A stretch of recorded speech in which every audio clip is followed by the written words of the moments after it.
जादुई तालाब और 3 इच्छाएं। बहुत समय पहले की बात है।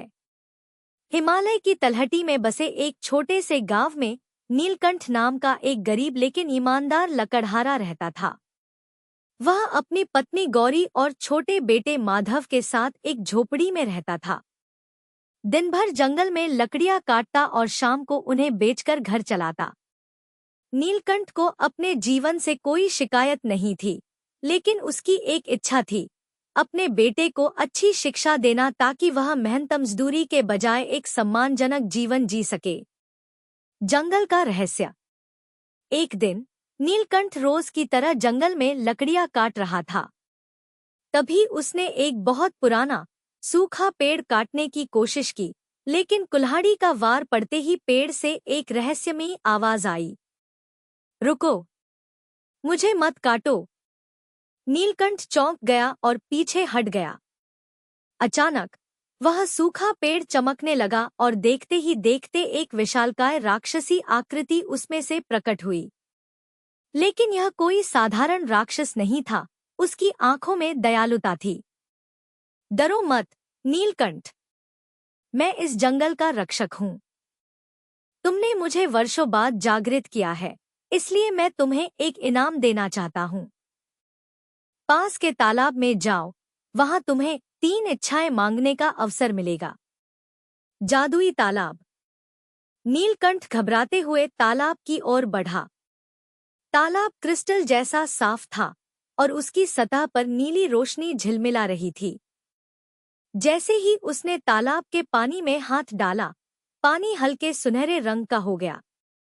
बताओ, तुम्हारी पहली इच्छा क्या है?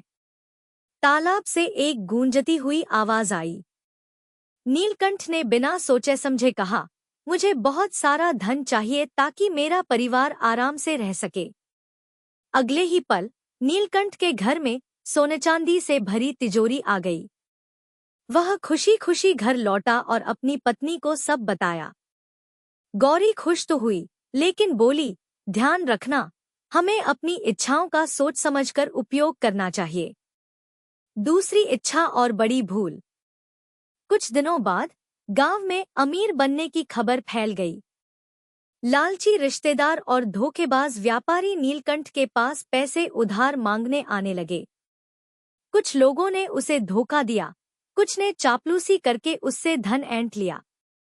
गौरी ने कहा, हमें दूसरी इच्छा से कुछ ऐसा मांगना चाहिए जिससे हमें हमेशा सुख शांति मिले। लेकिन नीलकंठ के मन में एक और लालच आ गया। उसने तालाब के पास जाकर कहा, मैं चाहता हूँ कि मेरे पास जितना भी पैसा हो वह कभी खत्म न हो।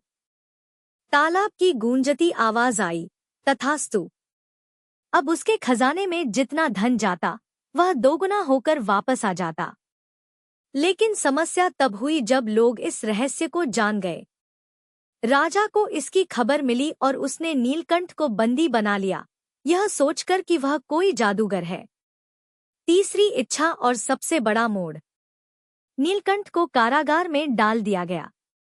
उसका बेटा माधव डर गया, लेकिन उसकी मां ने हिम्मत नहीं हारी।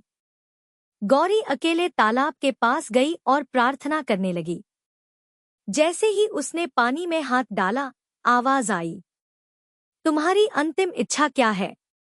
गौरी ने आंखें बंद की और बोली, हमारे परिवार को बस पहले जैसा सामान्य जीवन चाहिए, जहां कोई लालच न हो, कोई झगड़ा न हो और हम मेहनत से अपना जीवन चला सकें। तालाब से एक सुनहरी रोशनी निकली और पूरे गांव में फैल गई। अगले ही पल नीलकंठ अपने घर पर था। उसके पास न तो कोई जादुई धन बचा था और न ही कोई लालच, लेकिन उसके पास एक चीज थी, संतोष। शिक्षा। एक, लालच कभी खत्म नहीं होता बल्कि और बढ़ता है। 2, सच्चा सुख मेहनत और संतोष में ही है। 3, सोच समझकर लिए गए फैसले ही जीवन को सही दिशा देते हैं।